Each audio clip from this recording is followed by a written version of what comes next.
Assalamualaikum warahmatullahi wabarakatuh.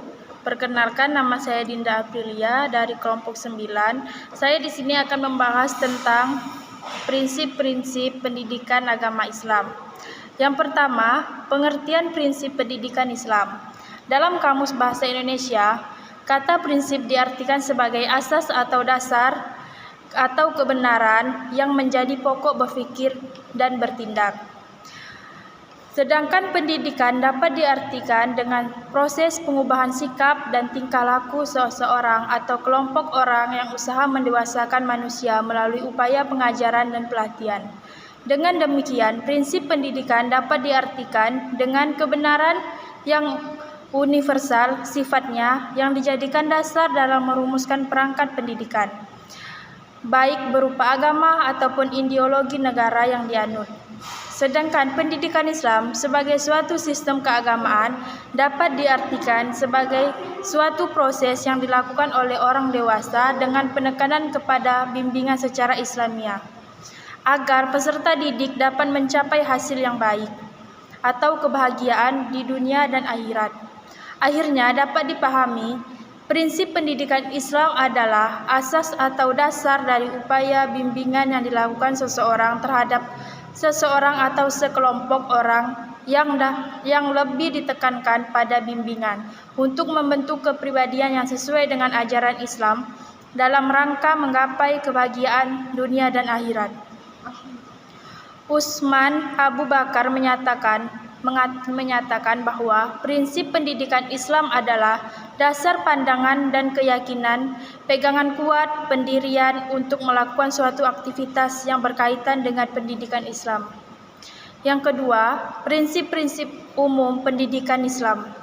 Pada hakikatnya, prinsip-prinsip pendidikan Islam adalah merupakan gambaran dari seluruh komponen yang terkandung dalam pendidikan Islam.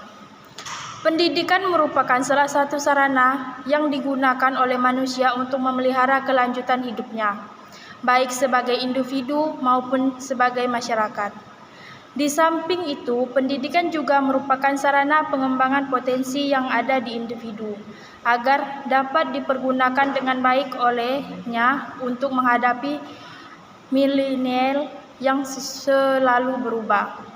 Prinsip-prinsip yang mendasari pendidikan Islam yang sesuai dengan komponen-komponennya meliputi: yang pertama, tujuan. Tujuan merupakan salah satu komponen yang sangat menentukan dalam proses pendidikan. Karena dengan adanya tujuan, maka arah dari proses pendidikan itu akan jelas. Metode dan materi juga akan dapat dirumuskan dengan baik dengan adanya tujuan yang jelas. Omar Muhammad menjelaskan bahwa prinsip-prinsip yang mendasari tujuan pendidikan itu antara lain adalah universal, keseimbangan, dan kesederhanaan, kejelasan tak ada pertentangan, realisme, dan dapat dilaksanakan. Perubahan yang diinginkan, menjaga keberadaan perseorangan, dinamisme. Yang pertama, universal atau menyeluruh. Islam yang menjadi dasar dari pendidikan itu berpandang menyeluruh terhadap kehidupan manusia, masyarakat, dan alam semesta. Yang kedua, keseimbangan dan kesederhanaan. Pendidikan Islam berupaya mewujudkan keseimbangan antara aspek-aspek pertumbuhan bagi kehidupan pribadi dan masyarakat, pemeliharaan kebudayaan, masa lampau, dan kebutuhan masa depan. Yang ketiga, kejelasan. Pandangan pendidikan Islam bersifat menyeluruh dan seimbang, jalan tengah dan sederhana pada maksud dan tuntutannya, jelas dan terang dalam prinsip ajaran dan hukumnya, serta memberikan jawaban yang tegas dan jelas bagi jiwa dan akal.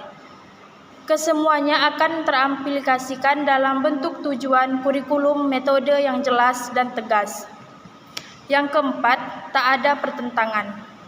Tujuan-tujuan pendidikan dalam Islam berpadu secara organik antara bagian-bagiannya. Hal ini terjadi karena pendidikan Islam itu sendiri berasal agama Islam yang murni, berasal dari Allah, Tuhan yang bijaksana, sehingga akan terpadu kesucian tujuan dan cara pelaksanaannya. Yang kelima, realisme dan dapat dilaksanakan. Syariat Islam dan pendidikan Islam didirikan atas prinsip realisme dan jauh dari khayal berlebih-lebihan dan bersifat serampangan.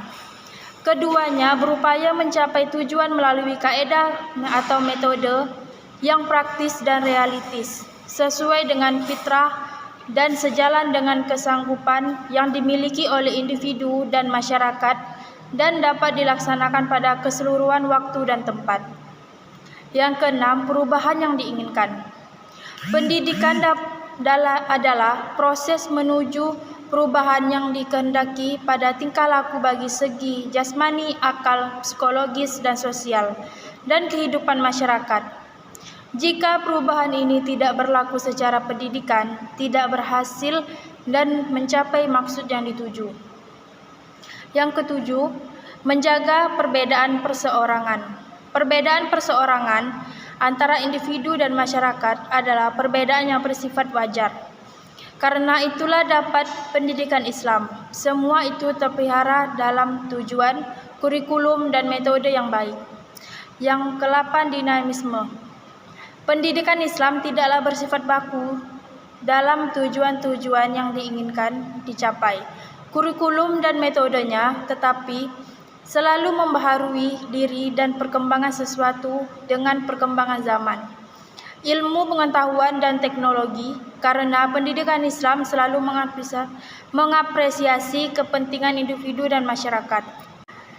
Sedangkan prinsip-prinsip yang mendasari kurikulum pendidikan Islam menurut Omar Muhammad Syahbani adalah: yang pertama, bertautan; yang kedua, menyeluruh pada tujuan dan kandungan kurikulum itu sendiri; yang ketiga, keseimbangan yang relatif antara tujuan dan kesinambungan dan kandungan kurikulum; yang keempat, adanya hubungan antara bakat, minat, kemampuan, dan kebutuhan pelajar dengan alam sekitar, fisik dan sosial di mana dia hidup; yang kelima, memelihara perbedaan individual pelajar dalam bakat, minat, kemampuan, kebutuhan, dan masalah-masalahnya; yang keenam, perkembangan dan pertumbuhan Islam menjadi sumber pengambilan filsafat, prinsip-prinsip dasar kurikulum; yang ketujuh, adanya hubungan antara mata pelajar, pengamalan, dan aktivitas yang terkandung dalam kurikulum. Prinsip-prinsip yang mendasari metode pendidikan Islam menurut Abdunuddin Nata adalah kesesuaian dengan psikologi anak, menjaga tujuan pelajaran, dan memelihara tahap kematangan dan partisipasi praktikal. Sedangkan menurut Khairul Rasyidi, prinsip yang mendasari metode dalam pendidikan Islam adalah memberikan sesuatu kegembiraan, memberikan layanan dan santunan yang lemah lembut, kebermaknaan bagi anak didik, prasyarat komunikasi terbuka, memberi perilaku yang baik, praktis secara aktif, kasih sayang, dan pembinaan terhadap anak didik. Pendidik, salah satu komponen yang sangat penting dalam pendidikan adalah pendidik. Dalam hal ini ada beberapa istilah yang dikemukakan para ahli seperti al-muallim atau guru, al-muaddaris pengajar, al-muaddib pendidik, dan al-walid orang tua. Di sini kita tidak membahas tentang perbedaan istilah tersebut. Yang kita bahas adalah tentang bagaimana pendidik yang ideal. Pendidik yang ideal menurut pandangan Islam adalah: yang pertama, lebih dahulu mengetahui apa yang perlu diajarkan, mengerti tentang keseluruhan bahan yang akan diajarkan. Yang ketiga, mampu menganalisa materi yang akan diajarkan dan dapat menghubungkan dengan konteks keseluruhan. Yang keempat, lebih dahulu mengamalkan apa yang akan diajarkan. Yang kelima, dapat mengevaluasi proses dan hasil pendidik.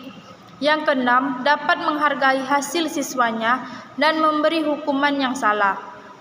Menurut Islam, syarat-syarat pendidik yang baik adalah memiliki kedewasaan, identifikasi dengan norma, identifikasi dengan anak, punya kolegi, punya skill, attitude, berwibawa, ikhlas dalam pengabdian, memiliki sifat keteladanan zuhud, pembersih, pemaaf, kasih sayang, jujur dan keilmuan, dan adil dalam segala hal.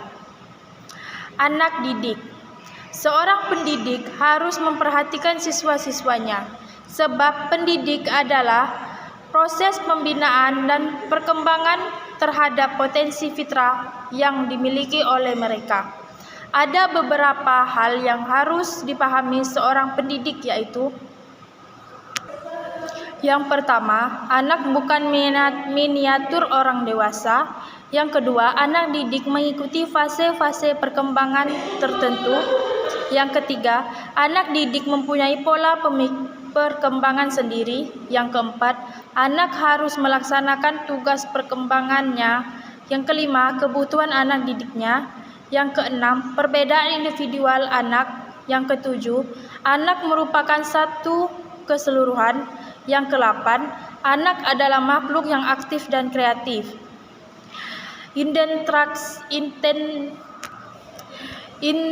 Interaksi guru dan murid. Dalam pendidikan Islam, hubungan antara murid dan guru ditekankan pada bimbingan, bukan pengajaran yang mengandung konotasi otoritatif pihak pelaksanaan pendidik. Dalam hal ini, guru bukannya segalanya. Di sini dikemukakan beberapa prinsip yang mendasari hubungan antara guru dan murid.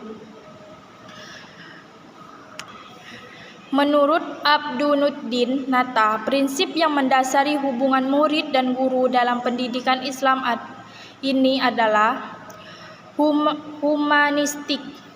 Yang pertama, yang kedua, egaliter, yang ketiga, demokratif. Lingkungan pendidikan. Lingkungan pendidikan maksudnya adalah situasi dan kondisi atau institusi yang mengelilingi dan mempunyai pengaruh terhadap perkembangan pribadi murid. Teori konvergensinya William Strand agaknya lebih dekat dengan pandangan Islam tentang lingkungan pendidik ini, sebab Islam menyatakan adanya faktor dasar dan ajar yang akan berkembang dengan baik dalam kondisi lingkungan yang baik pula. Evaluasi. Evaluasi adalah suatu tindakan atau proses untuk menentukan nilai segala sesuatu dalam dunia pendidikan. Dalam pendidikan Islam, evaluasi menggariskan tolak ukur yang serasi dengan tujuan pendidikan, baik jangka pendek maupun jangka panjang. Artinya, dengan adanya evaluasi, orang akan dapat mengetahui beberapa besar usaha yang dilakukan dalam bidang pendidikan itu membuahkan hasil yang dicapai. Sekian penjelasan dari saya. Wassalamualaikum warahmatullahi wabarakatuh.